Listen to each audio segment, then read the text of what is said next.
Hi, my name is Aubrey Riddle, and this is my how-to speech. So today I will be showing you how to make gluten-free, dairy-free banana oat cookies. This recipe also requires little to no sugar, so it is a wonderful diet option. First things first, you want to set your oven to 350 degrees. This recipe will end up only 5 minutes of preparation, just about, if anything less, because I have all of my ingredients together already. And it only takes 15 minutes in the oven, 15 to 20, depending on if your oven is a little messed up, like mine is. So mine will take 20, but the recipe calls for 15. The pan size you want is about 8 by 11, excuse me. And I'm using a circular tin just because I like using that tin. It's my favorite. And I already have it buttered for time's sake. So first things first, with the ingredients, you're going to want 3 to 4 bananas, 3 if they're on the larger side, 4 if they're on the smaller side. If they're overly ripe, that honestly works better. You want these bananas in kind of a mushy state, but if they are ripe, you can still use them. Bananas are perfect like that. And you will also need 1 egg, 2 tablespoons of honey, 1 teaspoon of cinnamon, 1 teaspoon of vanilla, a 1/4 teaspoon of salt, and 1.5 cups of oats. So while I get started on that, I will show you my mushed up bananas. I have my things here. If you need something to mush your bananas with, I would recommend a fork, or I have this nifty smasher that works perfectly for just crushing those bananas, getting them in that mushy state. It's honestly perfect. But if you don't, a whisk or fork will be perfectly fine. So the origin of this recipe does come from my grandmother. She created it in order to help my sister, who is currently gluten-free, dairy-free, and almost sugar-free. She can have a little bit of sugar, but not too much. So this recipe was created for her. One thing I do love about this recipe is there are many things that you can add to it. One of my favorite things is to add peanut butter. I will not be adding that today. I will only be doing the ingredients listed.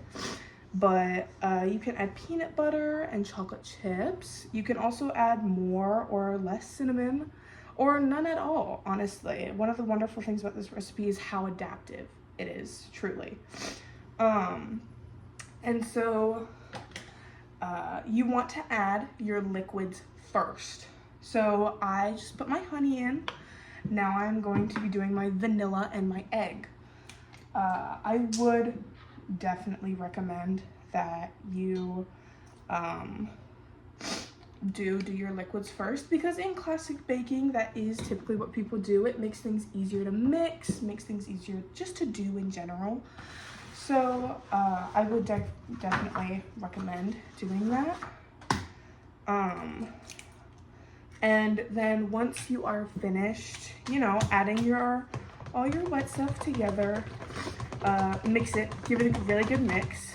Again, a whisk or a fork. This isn't a super demanding recipe. It's great. So now I'm adding my cinnamon. Personally, I like to be a little more generous with this. Again, one of the wonderful things about this recipe. And so I will be adding a bit more than a teaspoon, but that is just me. If you do not like cinnamon, you can simply use another spice, honestly. I have never tried using another spice, but it might work. Who knows? Be very careful when using your salt. Salt is a very fickle thing, and you definitely do not want to be adding too much to this. 1/4 teaspoon is the perfect amount. So I would advise you to be very careful. Now I will be adding my oats. Again, you're going to want 1.5 cups of this. And I am just using already cooked oats. It is just the easiest to do. And so I'm gonna mix this up quick, and then I will show you what it looks like as, you know, a cookie. And so you mix it around. And so showing the camera, it is a little sloshy. So if the consistency looks a little strange to you, adding more oats would be good. I did use 4 bananas, just like the original recipe calls for. Simply because my bananas were on the smaller side, but that does cause me to use a little more oats. So I would encourage you to be flexible with your ingredients. Now this will go in my tin and will go into the oven for 15 minutes. Thank you for listening, and goodbye.